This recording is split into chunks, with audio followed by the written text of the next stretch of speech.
যেতিয়া তোমাৰ পৰা শুনা পাইছিলোঁ তোমাৰ অতীতৰ হেৰুৱা মধুৰ স্মৃতি, মোৰ মনৰ মাজত আৰম্ভ হৈছিল এটি নতুন কবিতাৰ সৃষ্টি। আৰু তোমাৰ সেই হেৰুৱা স্মৃতি ধৰি ৰাখিবৰ বাবে মোৰ ক্ষুদ্ৰতম প্ৰয়াস, সোঁৱৰণিৰ সুবাস বিচাৰি। সোঁৱৰণিৰ সুবাস বিচাৰি। শূন্যৰ পৰা আৰম্ভ, নাজানো ক'ত হ'ব শেষ। আদিৰ পৰা অন্তলৈ মাথো নতুনৰ সমাৱেশ। সোঁৱৰণিৰ বুকুচাত কেতিয়াবা উঠি চাবলৈ যাবৰ মন। এৰি থৈ অহা সোণালী ক্ষণবোৰ পুনৰ বুটলি লোৱাৰ পল। সময় ভেদে ঠাই ভেদে দেখোঁ নতুন নতুন মুখ।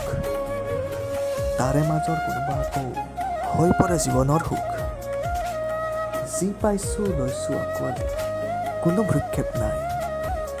কিবা নোপোৱাৰ বেদনাই নিজানত দুচকু তুলেহি সেমেকাই।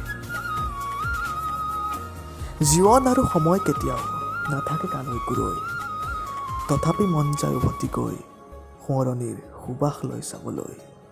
সোঁৱৰণিৰ সুবাস লৈ চাবলৈ, সুবাস লৈ চাবলৈ।